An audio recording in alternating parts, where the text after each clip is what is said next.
Znate kad imate neku lošu naviku i želite da prekinete tu naviku, ali kažete ne mogu, jače je od mene, teško je.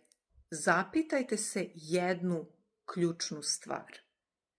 Šta ste to rekli svom mozgu? Šta to govorite svom mozgu svakoga dana o toj navici?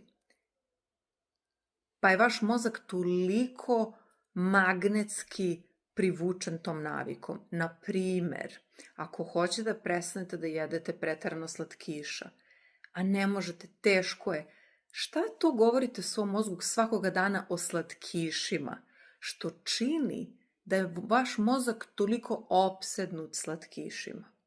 Promenite to što pričate svom mozgu o toj navici i ta navika će se magično promeniti.